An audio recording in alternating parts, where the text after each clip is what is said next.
I have all the characteristics of a human being. Flesh, blood, skin, hair. But not a single clear, identifiable emotion, except for greed and disgust.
契約僕と交わしてはくれないだろう。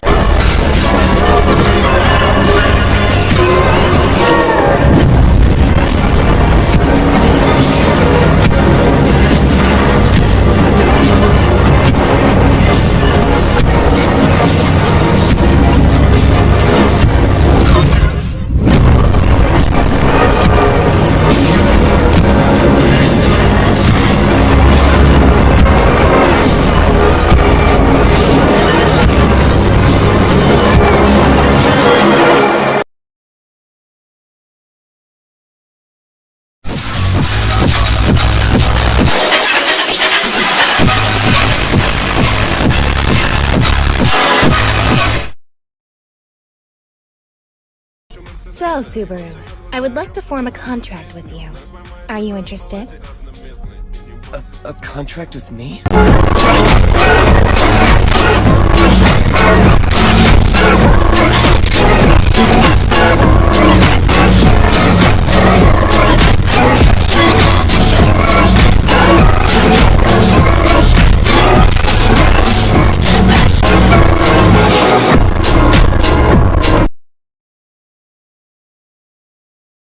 Leads into Echidna wanting to form a contract with Subaru. She lays out all the points and he starts to seriously consider it, but this gets interrupted by Minerva, the Witch of Wrath.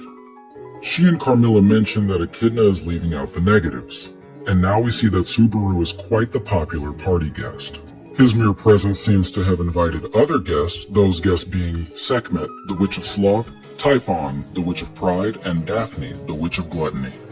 Echidna then delivers a grand speech and tries to continue forming the contract with Subaru, after which he brings up a bit of information he learned about Beatrice from a previous loop. He's less than thrilled with Echidna's response to this and resolves to form a contract with Beatrice instead. And heads up, this is where the greed if route would branch from, had he taken the contract with Echidna.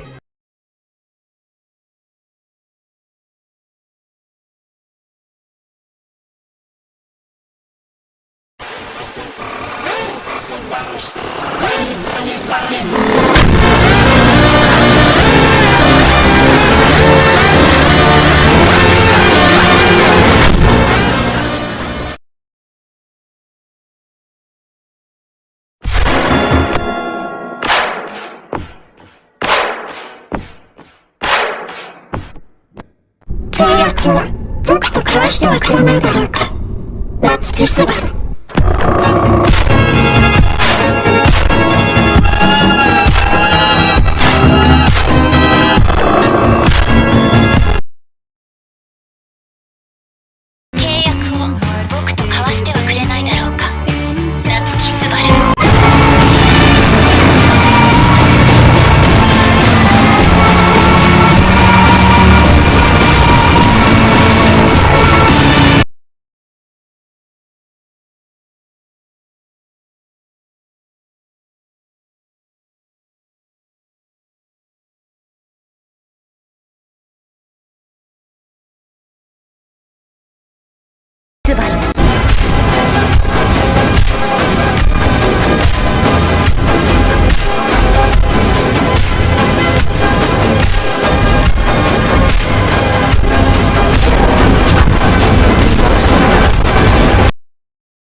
As soon as he finishes practicing his smile in the mirror, Subaru touches the black crystal pendant he wore around his neck. As he held it in his hand, its presence grew stronger and started to pulse as if it was a living thing. The pulse grew faster until it was equal to Subaru's own heartbeat, and that was precisely the moment his consciousness left him. Without a word, Subaru sits down across from Echidna and gulps down his cup of tea with no reaction whatsoever. It wasn't that he had forgotten what the tea was made of, it had just been so long since he cared. You could at least say hello. There's no reason to. You're already prying inside my head day and night, so what's the point? This and that are different matters, you know. Greeting me properly is simply the polite thing to do. After all, I am a shy young maiden, as delicate as a flower. Did the meaning of those words change without me noticing? Echidna was quite tolerant towards Subaru's impoliteness, so his sarcasm didn't bother her. She relaxes her mouth into a smile, which causes Subaru to accidentally admire her beauty for a moment. What's the matter? You're staring at me. She was a perverse, demonic figure that exuded a sensation of inescapable ruin and destruction, but Subaru still found it difficult to be afraid of her. The two of them talk for a bit, but it wasn't typical for them to delve into idle gossip, so Subaru planned on returning to reality as soon as possible. Before leaving, he tells her that from now on he's removing the pendant whenever he uses the bathroom, and then, despite her pleas for him to stay, Subaru exits the tea party without saying goodbye to Echidna, leaving her with nothing but a sigh. When his consciousness returns, he confirms that only a few seconds have passed, but he still wasn't used to the discomfort produced by the gap between worlds. Maybe I'll never get used to it. Subaru spoke out loud, talking to himself, but Echidna was always listening and would often interject with her own suggestions, which began to annoy Subaru to the point that he asked her not to speak with him if it wasn't necessary. Yes, I understand. I'll be silent except for when it's absolutely necessary. You just made a witch obey you. You truly are a master at this. Shut the hell up! There was a sudden knock on Subaru's door, but having repeated this loop already, he knew exactly who it was. Right on schedule, Petra says good morning and explains that she's got plans to go shopping this afternoon. However, she doesn't know if the weather will be nice enough. They chat for a bit longer, and then Subaru visits the courtyard where Garfield was sparring with Reinhardt. Garfield fought with his full strength, but was easily defeated. Too weak to continue, Garfield left angrily to go wash off the dirt his body was covered with. Reinhardt, on the other hand, didn't even work up a sweat, and somehow the grass underneath him had returned to its original clean state.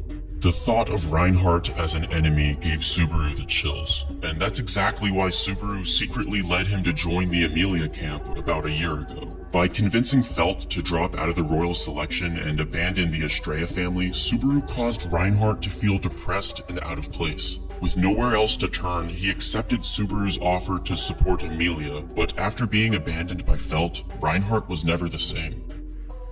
Because of his childhood trauma, Garfield was miserable as well, but instead of working through his trauma and solving the problems within his heart, Roswaal and Subaru excluded him entirely and forced him to leave the sanctuary against his will. If they hadn't, he would have been eaten by rabbits, but the result of saving him was an unstable Garfield whose depression was steadily being converted into rage. Reinhardt became an outlet for him to release his anger, but even that only reminded Garfield of the strength he lacked.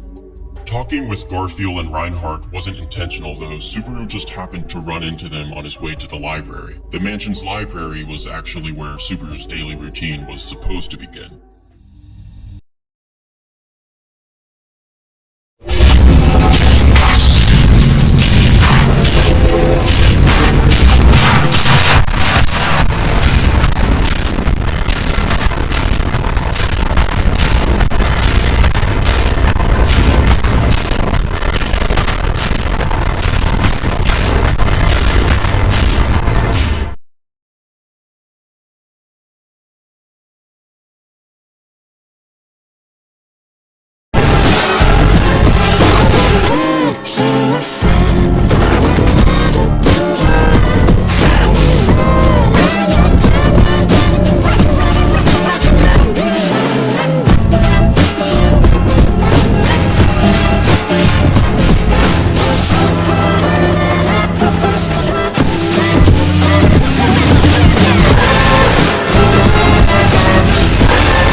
Beatrice. Sorry to intrude. Beatrice said nothing and sat in a corner with her forehead pressed to her knees. In the past, she might have greeted Subaru with some form of insult, but now she wouldn't say anything at all. Echo! Come on, don't you want to play outside? Subaru kept pestering her until she finally had enough and told him to shut up. Her voice was hoarse and she almost sounded like a different person. But hearing her voice at all was a big relief to Subaru because typically she wouldn't even speak a single word to him, so today he felt pretty lucky. During the events of the sanctuary, Subaru forced her to leave the forbidden library that she swore to protect. Up until this point, Beatrice had dedicated her entire life to her contract. But now, that contract was broken, and so was Beatrice. In a deep depression, Beatrice spent the rest of her days incessantly sobbing, with a non-existent will to live. Subaru wrapped his arms around her to comfort her shivering body without knowing that he was really the one searching for comfort. But Beatrice hated it, so she clawed at his neck until it bled. Subaru eventually gave up and shut the door behind him on his way out, leaving Beatrice alone once more. Back then, I wonder if I should have lied to her. I could have said I was that person. Saving her life was the right thing to do, though it is a shame that her contract was broken in the process. Wait, hold on a second. Isn't it your fault that she ended up this way? Well, of course, I will take partial responsibility for the child's solitude, but my intent was certainly not to force misfortune upon her. I do hope you understand. Even if devastated by regret momentarily, there will come a day where that child is free again. In due time, someone will accept her. Perhaps that someone is you. There are an infinite number of possibilities, after all. Finished with his conversation with Echidna, Subaru ran into Roswaal in the hallway. Roswaal appeared to be in an excellent mood, and there was a certain element of respect in the way he addressed Subaru. Roswaal had come to appreciate Subaru's utility and respected him for all he's accomplished. Subaru wasn't too happy to be working with him though, especially considering all the trouble he caused at the sanctuary. However, Roswaal was too great an asset to be cast aside. So reluctantly, Subaru cooperated with Roswaal, and the two of them worked together towards achieving their respective goals. Because Roswaal changed the way he acted towards Subaru, Ram did as well. She no longer insulted him or called him Barusu. She spoke with courtesy in a dignified manner as any maid would. However, there were no traces of familiarity or friendliness in her voice. She was distant and treated him as if he were an esteemed guest whom she had no prior connection with. In the room with Ram and Subaru, Rem slept silently in her bed as she has been for the past 2 years. At Subaru's request, Ram left the room, giving Subaru some alone time with Rem. Well, Rem and someone else. Hey, Echidna. For you to call me is truly a rarity. Could you remind me how to wake her up? Echidna explains that there are 3 possible ways to save Rem. The first is to find and question the Sin Archbishop of Gluttony and try to make them reverse the effects of their authority. However, finding them would prove to be enough of a challenge, and defeating them would be even more difficult, and we don't even know if the authority can be reversed. The second option is about as equally unlikely as the first because it would require cooperation from the Sage, which according to Echidna isn't a realistic expectation either. So we're really only left with the third option, which is to obtain the blood of the divine dragon. The omnipotent power in the dragon's blood would certainly be enough to wake Rem from her sleep. However, the dragon only offers his blood to the ruler of the kingdom. And that's why you absolutely must make Emilia the ruler.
He likes it shorter, doesn't he? That's why he goes to see that girl. Well, I can do that too, after all. Watch me, Subaru.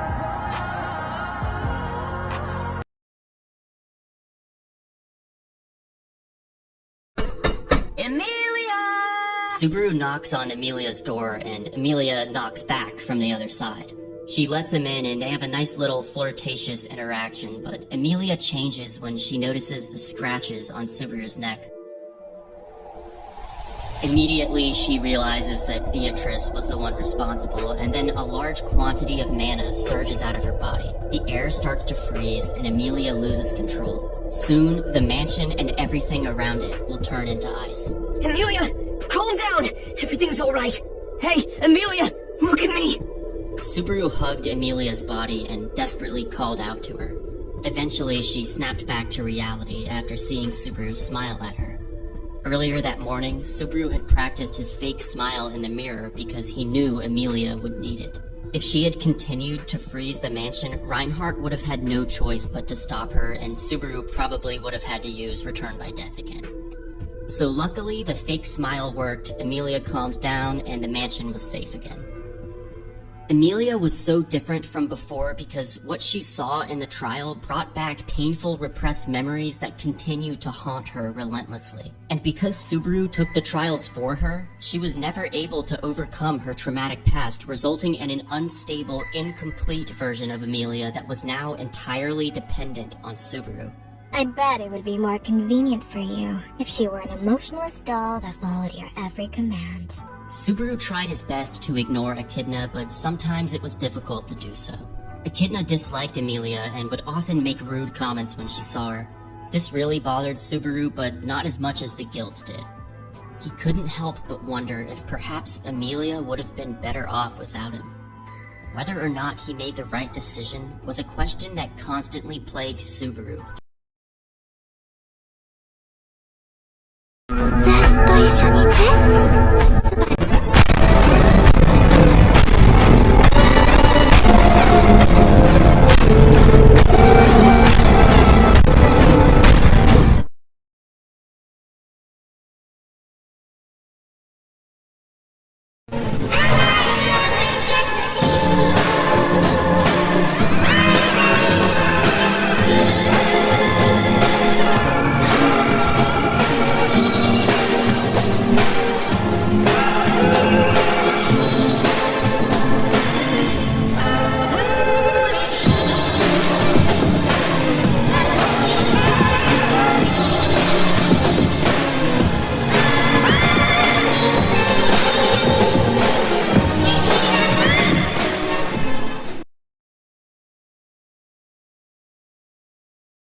And so,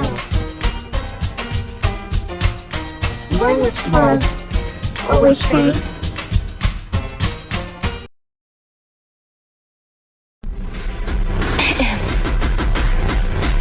So, Subaru, I would like to form a contract with you. A contract with me? Well, I don't know. What happens if I agree? It's rather simple, really. With this, whenever you run into an obstacle that you can't overcome, when you feel you're being crushed by the weight of your sins, I will give you my full support. I'm quite confident in the depths of my knowledge, and I should be able to find a way to deal with any problem. But most importantly, I can share in your return by death ability. Do you know what then? I think this isn't such a bad idea. I would not recommend self-harm. It is not particularly enjoyable to watch, from what I have seen. If you must unleash your violent urges, it is better to direct them at me.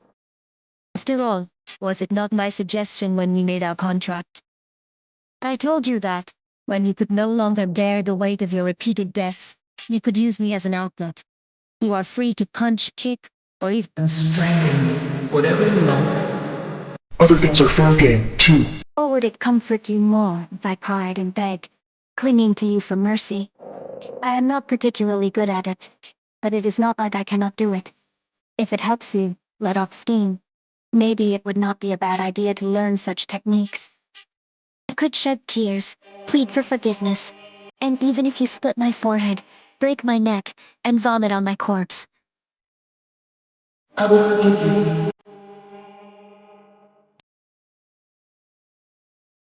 And in one particular loop, Subaru is eaten alive by the guilty Lo.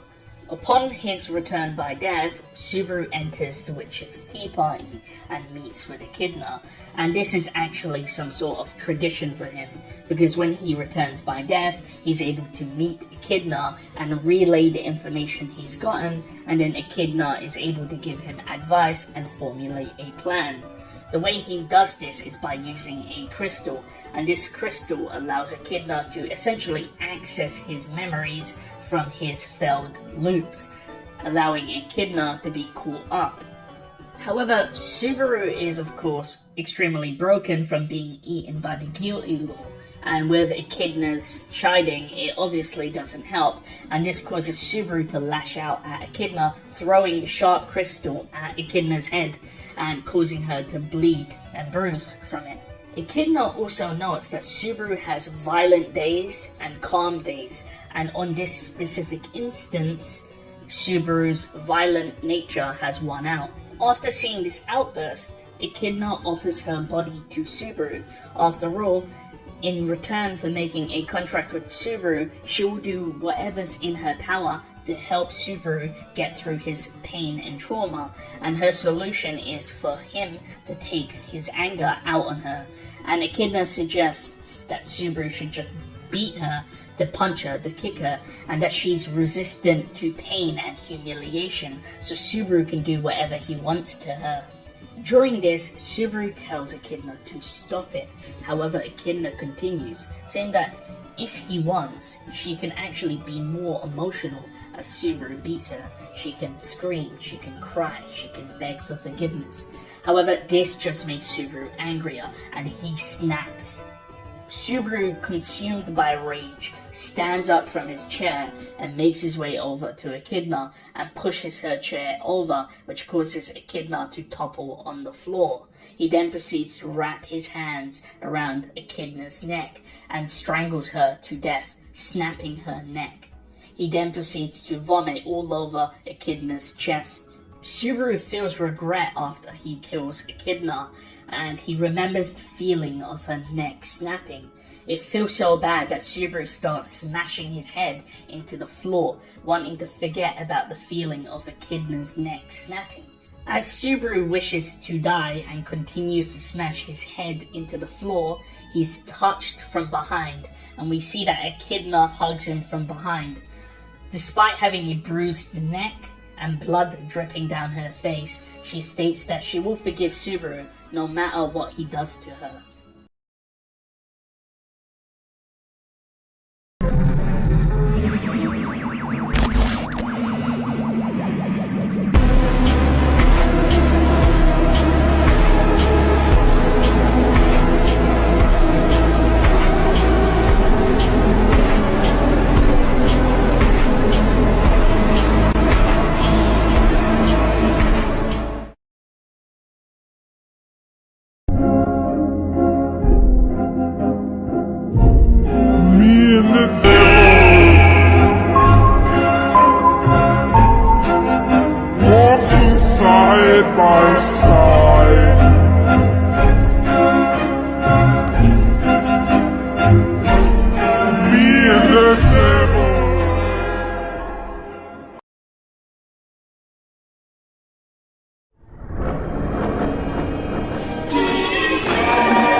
Natsuki Subaru. Who else but me would have made these choices, huh? Who else would have done the things that I've done?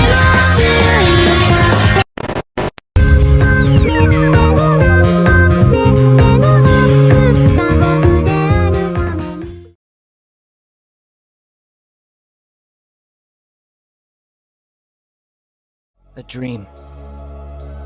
I saw a dream. A dream that wouldn't end. Over and over again, I repeated and corrected every mistake. But before I knew it, I lost count.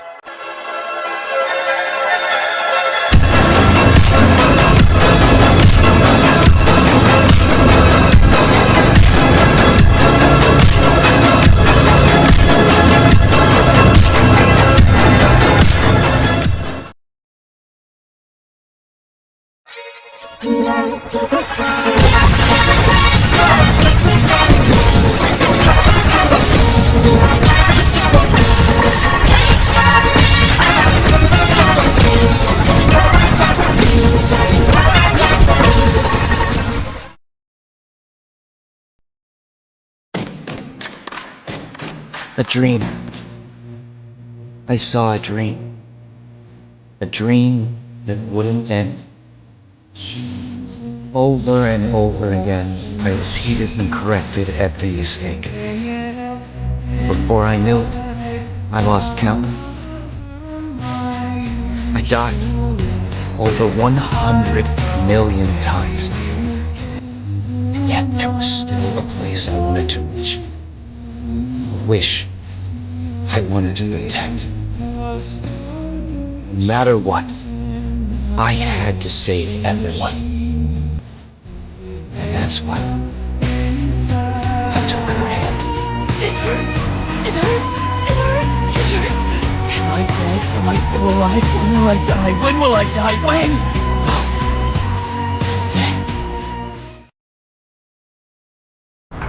dying over 100 million times, Natsuki Subaru was now a completely different person. He's desensitized to a lot of things and no longer fears death. I saw a dream. A dream that wouldn't end. I died over 100 million times. I had to save everyone, and that's why I took her hand.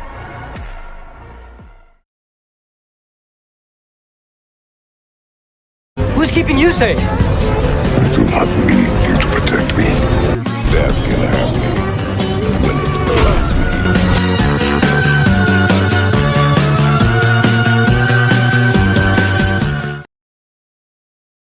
Forming the contract with Echidna, she's been able to communicate with him through sound waves, and she can watch everything he does through the black crystal pendant hanging from his neck. With Echidna's help, Subaru was able to save the sanctuary, pass the trials, and protect everyone he cares about. But that didn't come without a cost. After dying over 100 million times, Natsuki Subaru was now a completely different person. He's desensitized to a lot of things, and no longer fears death. He's become a new version of Subaru that abuses his ability as often as he prefers to. All the while, the Witch of Greed watches him in amusement. This is Casanero. Anyone who tries to take them from me, you'll get no mercy. And what if your decision ends up being the wrong one in the end? That won't happen, because I'm not wrong. What's wrong is this messed up world.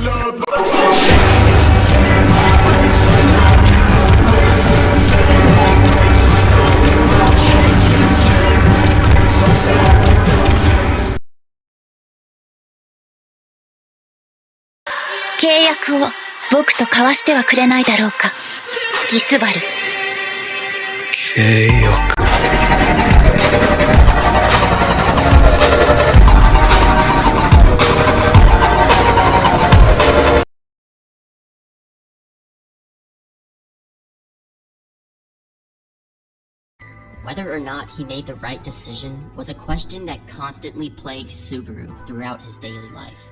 Echidna would offer him reassurance, but it was never enough. The possibility of regretting something was terrifying to Subaru.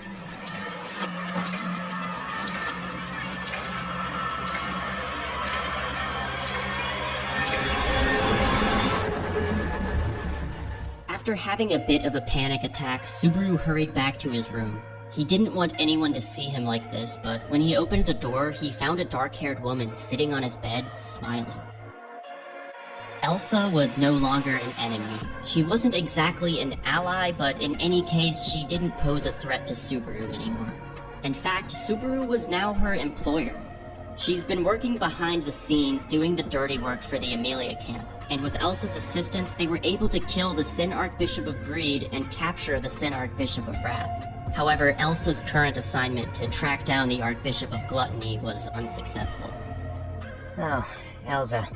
You were outside earlier, right? How was the weather out there?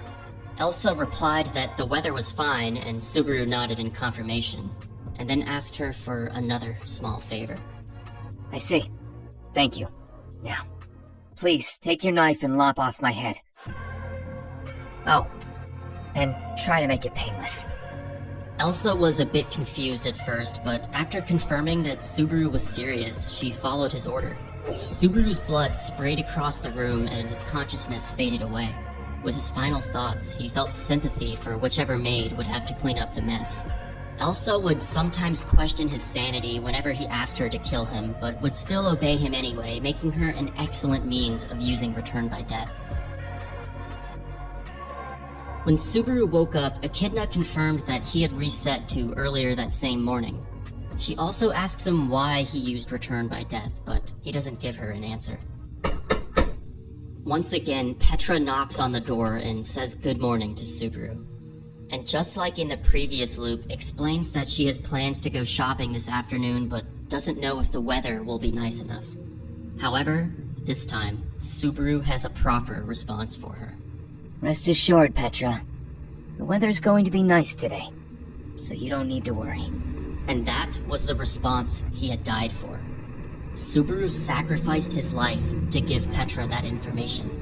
A small, insignificant detail such as the weather was worth more to Subaru than his own life. Meanwhile, atop the hill in that meadow of green, the lonely witch let out a sigh. Using your own life to protect others is noble indeed. However, your ability, returned by death, is a double-edged sword.